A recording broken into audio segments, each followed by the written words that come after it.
독후평, 장면들.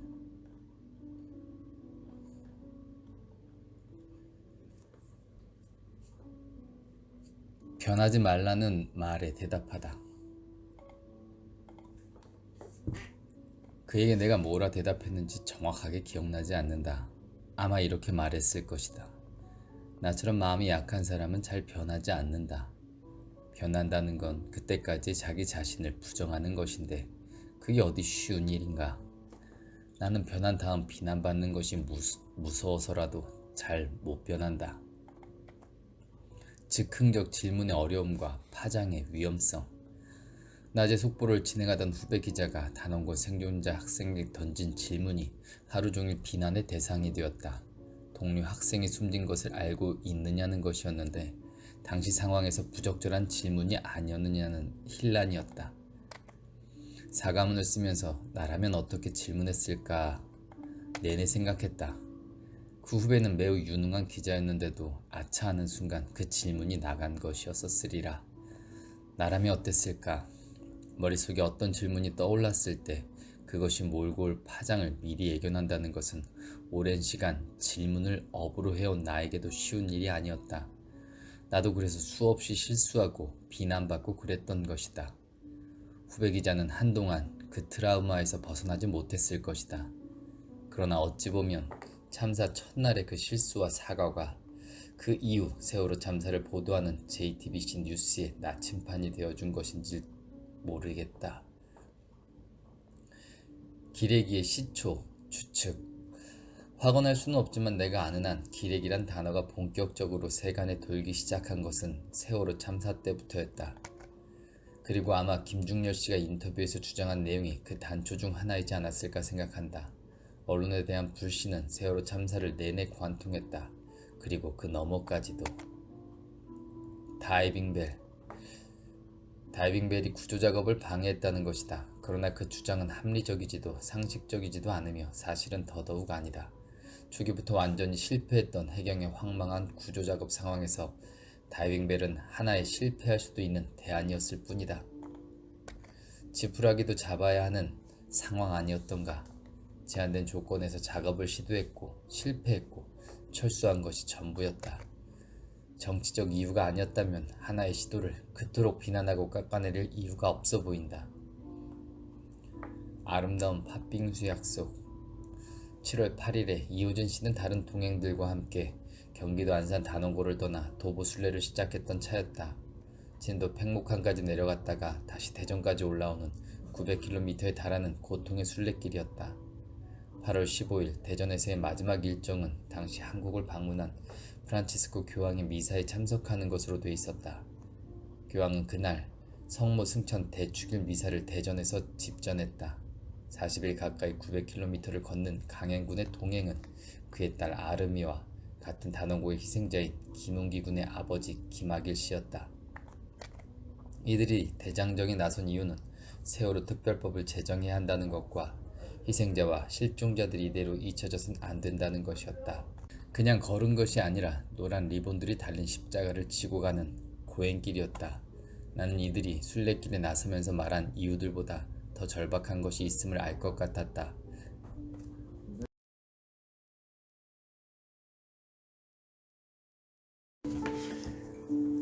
아마도 그렇게 하지 않으면 견딜 수 없어서 그 길에 나섰을 것이다. 그 외엔 할 수 있는 일이 없었으므로 참사 당시 아무것도 할 수 없었던 분노와 미안함을 그들은 발이 터지고 뼈마디가 닳는 고행으로 사겨내지 않으면 안 되었을 것이다. 어젠다 키핑. 세월호 이후에도 또한 그 이전에도 사안이 존재하고 그 사안에 대해서 사람들이 함께 문제의식을 느끼면 어젠다 키핑의 대상이 될 수 있다고 보았다. 국정원 댓글 조작 사건이 그랬고 4대강 사업이 그러했다. 공분이란 것에는 감정뿐 아니라 논리도 들어가 있다고 믿는다. 사람들이 명분 없는 감정만 가지고 공분을 느끼진 않기 때문이다. 그러나 오랜 시간이 지나면 그 공분의 감정이 사그라들 때가 오는 것이다. 세상에는 그 어젠다에만 존재하는 것도 아니고 감정이란 것은 사람을 지치게 만들기도 한다. 그렇게 시간이 지나 어쩔 수 없이 감정이라는 부분이 걷어내지고 논리만 남아있을 때 그때가 사실은 매우 애매한 지점이 되는 것이다. 이 어젠다를 계속 끌고 갈 것인가? 그러기엔 사람들이 너무 지쳐있는 것이 아닐까? 그래서 시청자들이 우리 뉴스를 떠난다면 그 어젠다를 이어간다는 것이 무슨 의미와 효력이 있는 것일까? 그때는 결정해야 했다. 감정은 사그라지고 논리만 남아있을 때 그마저 닫아버리면 어찌 되는 것인가? 우리 사회에는 감정도 안 남고 논리도 안 남는 사회가 되는 것이 아닌가? 그러면 분명히 존재하는 어젠다에 대해서 우리 사회가 할 수 있는, 언론이 할 수 있는 일은 무엇인가? 때로는 지루하다는 인식도 있어서 반성하고 있다. 물론 손해보는 상황도 발생한다. 그럼에도 디지털 시대에 필요한 것은 어젠다 키핑이라고 생각한다. 모든 것이 빨리 바뀐다고 해도 저널리즘이 미래적 가치로 지켜야 할 어젠다 키핑이다.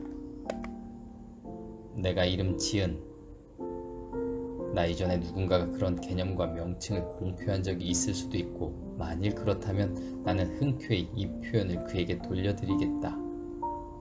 내가 이름 지은 어젠다 키핑은 물론 어젠다 세팅에 근원을 둔 개념이다.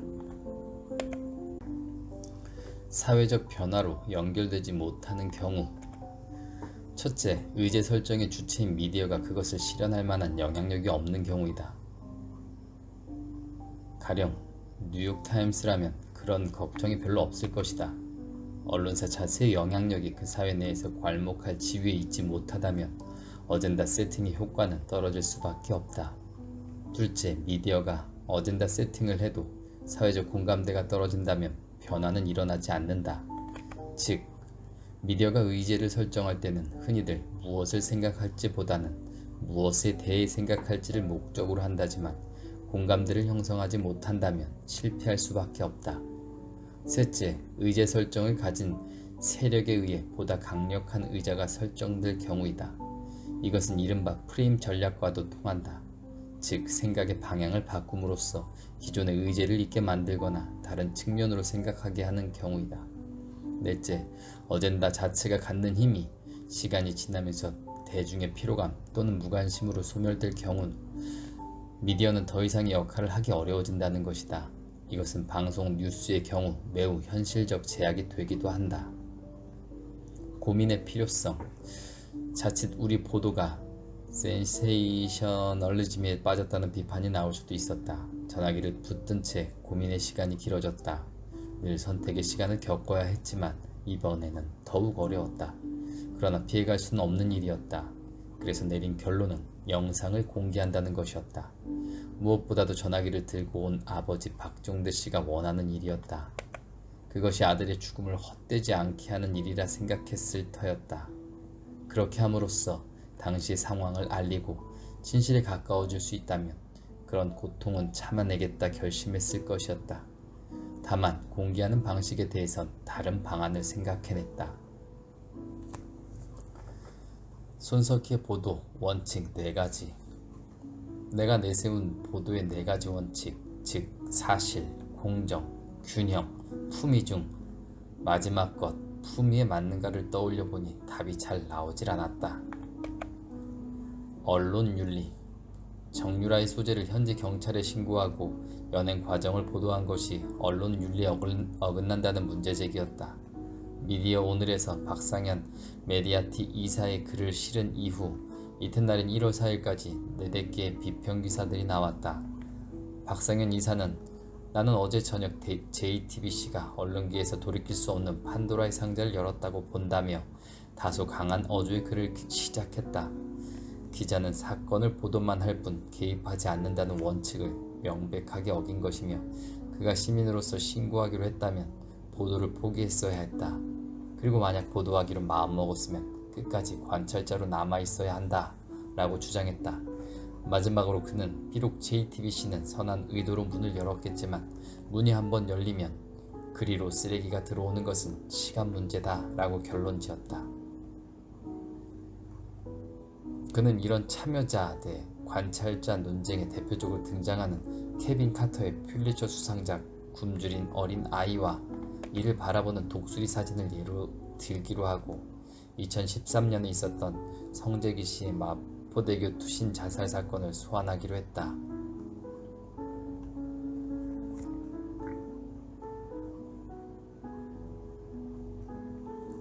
표현의 중요성. 직설적 표현이 아닌 은유적 상징적 표현으로서 주운 게 아니라 받은 것이라고 표현했다는 것이었다. 그렇다면 그는 방송에서 최소한 주운 게 아니라 받은 것이나 마찬가지라고 했어야 했다. 아무튼 나는 더 이상 문제 제기를 하진 않았다. 사실 한겨레 팀은 최순실이란 이름을 처음으로 공개 거명한 팀이었고 최순실 게이트 취재에 전력 투구해 왔는데 우리가 먼저 태블릿 PC를 보도하면서 서운하고 억울한 측면도 있었을 것이다. 게다가 자신들이 최순실을 찾기 위해 동분서주했던 독일 프랑크푸르트에 나는 기껏 공항에만 들른 후 돌아와 곧바로 태블릿 PC를 보도했으니 속이 많이 쓰렸을 것이다. 그래도 김의겸 기자는 그런 심정을 내게 솔직하게 말했고 사과도 깨끗하게 했다. 태블릿 PC 입수 경위에 대한 음모론. 그 버전이 하도 많아 나도 다 알지 못한다. 손석희가 프랑크푸르트에 가서 가져왔다는 건 기본이고 최순실 관련 재단 사람이 몰래 주었다. 심지어는 중앙에 홍석현 회장이 입수해서 손석희에게 건넸다. 등등의 하나같이 허무맹랑한 얘기들이 지금도 돌고 있다. 이런 조작설, 음모론은 왜 지속되는 것일까? 답은 너무나 간단하다. 어떻게든 스모킹 건인 태블릿 PC를 부정하지 않으면 그들이 주장하는 논리가 무너질 수밖에 없기 때문이다. 그 논리가 무너지면 그들의 존립 기반도 하루아침에 사라지는 것이다. 로스웰 사건에 대한 입장문. 이른바 음모론을 신봉하는 사람들의 주장을 조목조목 반박하는 것이었다. 중간중간 사람들의 야유가 흘러나왔다. 길게 읽어 내려간 끝에 마지막 문장은 이랬다. 이렇게 말해봤자 음모론을 신봉하는 자들은 믿지 않겠지만 주객전도. 나는 과거 MBC 있을 때부터 각 방송이 선거 당일 투개표 방송에 막대한 예산을 쏟아붓고 화려한 컴퓨터 그래픽 화면을 만드는 데 몰두하는 것에 비판적이었다. 그것은 권위주의 정부 시절 편파 방송으로 얼룩진 선거 과정을 묻어버리고 단지 선거를 쇼 비즈니스로 만드는 것이라 여겼다. 민주사회에서 선거는 저널리즘의 핵심적인 환경을 만들어주는 것인데 우리가 몰두해야 하는 건 이 컴퓨터 그래픽이 아니었다. 효과적인 전략.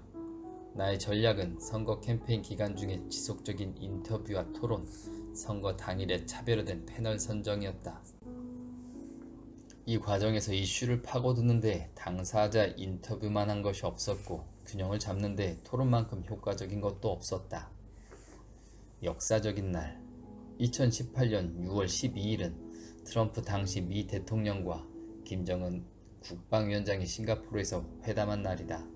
지금은 한때 해프닝 정도로 격화될 수 있을지 몰라도 당시로서는 역사적인 일이었다. 홍석현 사무실 전경. 회사 관계자들이 나와서 나를 맨 꼭대기층의 회장실로 안내했다. 방에는 홍석현 회장을 비롯해 몇몇의 임원들이 기다리고 있었다. 창문 밖으로 멀리 인왕산이 들어왔다. 장문이 액자 역할을 한 바람에 마치 겸재정선의 인왕 제색도를 보는 것 같았다. 아마도 당초 창문을 설계했을 때 바로 그런 풍경을 염두에 두었으리라. 고로도 그 방에 갈 일이 있을 때면 미리 도착해 한동안 멍하니 그 인왕 제색도를 감탄하면서 내다보곤 했다. 손석희가 생각하는 보도 원칙. 당연히 가장 우선시 되는 건 팩트지요. 그 다음엔 이해관계 속에서의 공정, 이데올로기에 있어서는 균형, 그리고 품위입니다. 무엇을 보도할 것인가와 어떻게 보도할 것인가에서 품위가 빠지면 안 됩니다. 사실, 공정, 균형, 품위는 알게 모르게 우리 보도의 원칙으로 작동해 왔다고 믿는다. 손석희 100분 토론 하차 이후. 나는 로봇 물고기를 위해 8년 가까이 진행했던 100분 토론의 자리에서 물러난 셈이라고 우스갯소리를 했다. 씁쓸했다. 화면 속의 로봇 물고기는 결국 현실의 강을 헤엄치지 못했다. 대부분 불량품으로 드러나 예산 57억 원이 날아갔고 억대 뇌물 스캔들까지 겹쳐서 세상이 시끄러웠다. 그리고 내가 100분 토론에서 물러날 때 본의 아니게 악역을 맡아야 했던 사장도 결국 연임하지 못하고 물러났다. 김종배와 손석희의 시선집중으로 20년을 맞았다면 더 좋았을 것이라고 말했다. 고마운 말이고 만감이 교차하게 만드는 말이었다. 그러나 분명한 것은 지금의 시선집중은 김종배의 시선집중이라고 하는 것이고 그는 그러고도 남을 자격이 있는 사람이다. 한 지붕 두 가족. 풀기 어려운 문제가 있었으니 그것은 외부에서의 압력보다 오히려 내부의 이데올로기 문제였다. 즉 같은 그룹 내 중앙일보와의 논조 차이였다. 기본적으로 두 매체는 서로 논조는 달랐으나 적어도 합리성을 추구하는 것은 다를 리 없었다고 믿는다. 그런데 예기치 못한 지점에서 매체 사이의 난제가 비등점에 올랐다. 사실 지금의 시점에서는 JTBC와 중앙일보의 논조가 다르다는 걸 이상하게 생각하는 사람도 별로 없다. 그간의 다름이 축적된 결과다. 물론 이런 다름이 사주의 전략이라는 의구심과 결국 중앙그룹은 양손에 진보와 보수라는 떡을 들고 장사를 한다는 비판도 있다는 것을 잘 알고 있다. 손석희 항변의 핵심. JTBC의 정체성은 다시 말하지만 합리적 진보다. 중앙일보의 그것은 열린 보수다. 그 두 가지의 정체성이 공유하는 것은 이성과 합리일 것이다. 그러면 양쪽의 교집합이 없을 리 없다. 실제로 중앙일보는 이른바 조중동 프레임을 벗어나고 싶어하며 한겨레와 사설을 공유했던 적도 있었다. 그러니 합리적 진보든 열린 보수든 모두가 진정성을 잃지 않으면 된다고 믿는다. 손석희 논문. 나는 후에 미네소타 대학원을 졸업하면서 학위 논문도 이를 주제로 해서 썼다. 자원 동원론을 이론적 틀로 해서 쓴 그 논문은 방송사 노조 파업의 성공과 실패는 결국 대중의 여론을 얻느냐 얻지 못하느냐에 달려 있으며 따라서 여론이야말로 사회운동의 필수 불가결의 자원으로 본다는 것이었다. 원래 이론으로서의 자원 동원론은 그 자원의 자금이나 인력, 장비 등을 포함시키고 이런 자원들을 동원, 관리하고 통제하는 조직을 사회운동의 핵심으로 보았다. 자원 동원론은 그 자원의 여론을 포함시키고 있지 않았지만 나는 무형의 여론을 그 자원에 추가해서 가장 핵심으로 봤다. 언론 중립의 어려움. 언론은 담장 위를 걷는 존재들일지도 모른다. 진실과 거짓, 공정과 불공정, 견제와 옹호, 품위와 저열 사이의 담장. 한 발만 잘못 디디면 자기 부정의 길로 갈 수도 있다는 경고는 언제나 유효하다. 다만 그 담장 위를 무사히 지나갔다 해도 그 걸음걸이가 당당한 것이었는지 아슬아슬한 것이었는지는 보는 사람에 따라 달라질 터이니 참으로 어려운 일이다. 개인 미디어의 문제. 다만 여기서 개인 미디어는 주로 정치적 이슈를 소재로 방송하는 채널에 국한한다. 그것이 이 책의 목적에 맞는다. 이들은 일부의 경우 전통적 미디어가 내세우고 있는 정보 전달의 기준에서 벗어나 있다. 즉 그냥 내 편을 위한 미디어라고 보면 된다. 그 이유에 대해 이들은 도리어 기존의 언론이 지나친 정파성을 지적한다. 그 파급력은 개인 미디어에 비할 수 없으므로 더 위험하다는 것이다. 개인 미디어는 그 위험에 저항할 수 있다. 따라서 정보 전달과 함께 혹은 그보다 훨씬 더 큰 비중으로 주장을 담아낸다는 논리다. 그런데 때로는 주장을 뒷받침하는 근거도 필요한 법이다. 물론 개인 미디어들도 그 근거를 제시하는 데 공을 들일 것이다. 그렇게 해서 변화를 이끌어낸 사례도 분명히 있다. 문제는 혹여라도 그 근거가 오염됐을 경우다. 매스미디어와 같은 큰 조직도 그런 것을 걸러내지 못하는 경우가 많은데 개인 미디어는 더 취약할 수밖에 없지 않겠는가. 가짜 뉴스 문제. 타인 혹은 다른 진영 등을 비난하는 것으로 몸집을 키워온 일부 유튜버들은 이 시간에도 저급한 상상력과 언어를 동원해 미디어 생태계를 더럽히고 있는 것이 현실이다. 그들은 온갖 가짜 뉴스의 온상이기도 하다. 그것이 그들에게 매우 유효한 수익 모델이란 것이 사회적 비극이라면 비극이다. 그들 일부는 확인되지 않았고 확인하려고도 하지 않는 왜곡된 소문이나 부정확한 정보로 가짜뉴스를 만들어내고도 사과하지 않는다. 그리고 정치인들은 그들을 이용해 정치적 이득을 얻는 구조가 고착화되었다. 의지 여부. 보도국은 모두 해보겠다는 의지들이 있었다. 사실 되는 집안과 안 되는 집안의 차이는 바로 그것, 의지가 있느냐 없느냐다. 지상파에서도 아침 뉴스는 2시간 가까이 하고 있었지만 그건 같은 뉴스를 시간대별로 내보내면서 시간을 채우는 식이었다. 저녁 종합 뉴스를 그렇게 할 수는 없는 일이었다. 결국 부임하면서 내세웠던 한 걸음 더가 답이 될 수밖에 없었다. 손석희의 구상과 시도, 앵커 브리핑, 팩트체크, 비하인드 뉴스, 문화초대석, 이들 코너들을 돌면 새로운 저널리즘이 보였다. 그리고 이미 시작했던 그날의 엔딩곡까지. 아쉽게도 지금은 사라졌거나 축소된 코너들이지만 이들은 모두 뉴스룸의 성격을 규정하는 존재이기도 했다. 다른 채널들에서 뒤따라 만들었어도 오리지널에 미치지 못했다고 생각한다. 불가능할 것이라고 주장하는 사람도 있었지만 나는 문화초대석을 빼고는 모두 매일 제작할 것을 고집했다. 찔끔찔끔 나아가서는 시청자들에게 각인되기 어렵다고 봤다. 그리고 매일 제작해서 방송해야만 출연 기자들을 코너의 성격에 맞게 캐릭터화할 수 있다는 계산도 있었다. 방송 기자의 캐릭터화는 그 기자의 개성이 코너에 맞게 잘 드러나게 해서 시청자들에게 친숙하게 다가갈 수 있게 만드는 것이다. 이것이 뉴스룸의 각인 효과를 위해서는 필요한 작업이라고 보았다. 앵커 브리핑의 배후. 앵커 브리핑은 주요 이슈에 대한 앵커의 생각을 대놓고 그러나 거칠지 않게 공감을 이끌어내는 방법으로 만들어졌다. 특이하게도 그것은 뉴스라는 사회학의 인문학을 끌어들이는 방법으로 가능한 일이 되었다.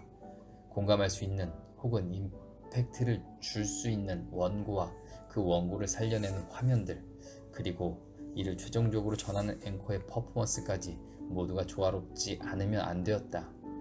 작가 김현정과 뉴스 제작부의 프로듀서 김홍준 등이 앵커 브리핑을 잇게 한 주역들이었다. 우리는 그런 고난도의 작업을 무려 950번이나 생방송으로 해냈다. 나로서는 방송 경력 30여 년의 노하우를 집약시켜야 하는 일이기도 했다. 원고가 완성되기까지 작가와 함께 머리를 쥐어짜는 시간이 매일 계속되었다. 진행도 주제에 따라 속도를 달리했고 한순간의 숨 멈춤, 단어에 힘주기까지 내 경험과 계산을 결합시켰다. 그래서일까, 뉴스룸을 떠나고 난 후 가장 해방감을 느꼈던 것이 바로 앵커 브리핑에서 벗어났다는 걸 실감할 때였다. 앵커 브리핑 예시. 동그란 나침판이 들어있는 지남철. 그 자석의 끝은 끊임없이 흔들리는데 그 흔들림이야말로 가장 정확한 방향을 찾아내기 위한 고뇌의 몸짓이라는 의미. 아일랜드 켈트족의 기도문. 바람은 언제나 당신의 등 뒤에서 불고 당신의 얼굴에는 항상 따사로운 햇살이 비추길. 팩트 체커. 그는 평소의 태도나 외모까지도 가장 팩트 체커에 가까웠다. 그러나 잘할 수 있다는 믿음과 실제로 실천한다는 것은 다른 일이었다. 처음 시도하는 일인데다가 자칫 실수라도 있었다가는 팩트체크라는 행위 자체가 정당성을 잃게 되기 때문이었다. 지원도 변변치 못해 기자는 김필규 달랑 하나였고 제작 프로듀서와 작가 2명과 자료조사 인력 2명이 전부였다. 솔직히 말해 그 이상의 지원이 어려운 것이 우리의 사정이기도 했다. 팩트체크의 역설. 이제 부인할 수 없이 분명한 저널리즘의 한 장르가 되었다. 그러나 거꾸로 보자면 안타까운 일이기도 했다. 그만큼 언론의 생태계는 무너져 있고 가짜뉴스를 양산하는 유사 언론도 많아졌으며 이를 적절히 악용하는 집단이나 개인도 많아졌다는 것을 뜻하기 때문이다. 시청자 댓글. 영어. 왜 꼭 영어로 제목을 정해야 하나? 그리고 영어 표현도 틀렸다. 제대로 하려면 비하인드 더 뉴스라고 해야 한다. 맞는 말이었다. 안 그래도 앵커 브리핑과 팩트체크까지 코너 이름 대부분이 영어로 돼 있던 참이었다. 이름을 정하기 전에 의견을 모으기도 했는데 아무래도 그만한 게 없었다. 그런데 더가 빠졌다는 지적까지 들어온 것이었다. 필경 그걸 지적한 시청자는 그만큼 뉴스룸을 아꼈던 것이리라. 뉴스 제작부 쪽의 의견이 잠시 분분했다. 문법을 지켜야 한다는 의견과 얼마나 잘 만드느냐가 더 중요하다는 의견이 팽팽했다. 토론 끝에 이름은 그냥 비하인드 뉴스로 하되 타이틀 자막은 비하인드 더 뉴스로 하기로 했다. 일종의 절충안이었다. 날마다 고민하기에 예. 원래 대중문화 초대석이란 이름을 갖고 있었는데 가만히 생각해보니 문화에 대중문화나 고급문화는 따로 없는 것 같아서 좀 뒤늦은 깨달음 끝에 오늘부터는 그냥 문화초대석이라고 부르기로 했습니다. 음악부심. 아는 사람들은 알지만 배철수의 음악 캠프는 원래 젊음의 음악 캠프였고 나는 신참 시절이었던 1986년에 그 진행자였다. 그러나 불과 반년 정도 하고 급작스럽게 보도국 기자로 발령이 나는 바람에 라디오를 떠나야 했다. 내 후임은 지금은 연예계 실력자가 된 이수만 씨였다.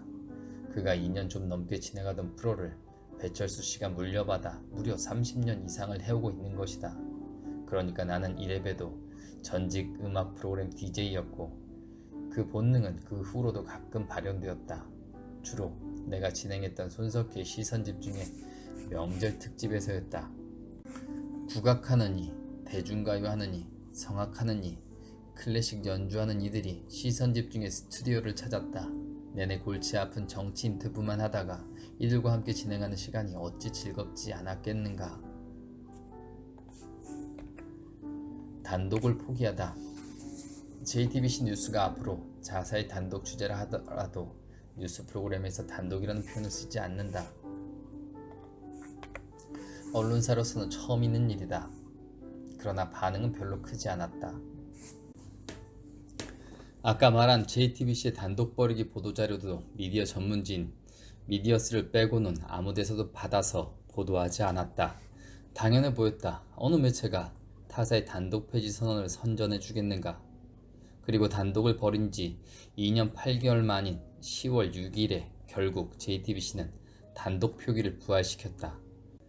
나는 지금도 단독 타파론자다. 그러나 후배들을 원망하진 않는다. 내가 몽상가가 아닌가 자책하기엔 우리가 실험한 단독 없는 2년 8개월은 짧지 않은 시간이었다. 알랭드 보통. 저는 좋은 언론사들이 영향력을 우려하면서 입을 다물고 있는 탓에 도리어 좋은 생각들을 놓치고 있다고 생각해요. 그래서 저는 제 책에서 사람들이 편향이라는 단어를 좀 더 대담하게 생각하도록 만들려 했어요. 당연히 나쁜 편향도 존재하고 우리는 그것을 멀리해야 하죠. 나쁜 편향보다는 차라리 편향이 없는 게 낫습니다. 그러나 편향이 없는 것보다 훨씬 더 나은 것은 좋은 편향이에요. 민주정치의 진정한 적은 다름 아닌 뉴스에 대한 적극적인 검열이라고 여기기 쉽다. 하지만 진정한 적은 무작위에 쓸모없는 짧은 뉴스들의 홍수다라고. 냉소적으로 본다면 이게 우리가 아무것도 바꾸지 못하게 막는 어떤 음모라고도 말할 수 있을 겁니다. 우리 사회에서 가장 중요한 이슈를 가능한 재미있게 만드는 겁니다. 물론 어려운 일입니다. 예술가와 같은 일이지요. 샤를리 에브도 언급. 저는 표현의 자유에 대해 전적으로 찬성합니다. 샤를리 에브도는 당연히 목소리를 높여야 하고 그 누구도 언론인에게 총을 겨누어서는 안 된다 같은 거죠. 하지만 저는 표현의 자유만으로 좋은 언론을 만들 수 있다고 생각하지는 않습니다. 좋은 언론은 자유로울 뿐 아니라 지혜롭습니다. 자유는 항상 좋은 것이고 늘 보호받아야 합니다. 하지만 자유는 우리가 이루려는 좋은 뉴스와 좋은 언론사를 만드는 단 한 가지 요소에 불과해요. 자유는 반드시 제가 지혜라고 부르는 또 다른 특성과 함께해야 합니다.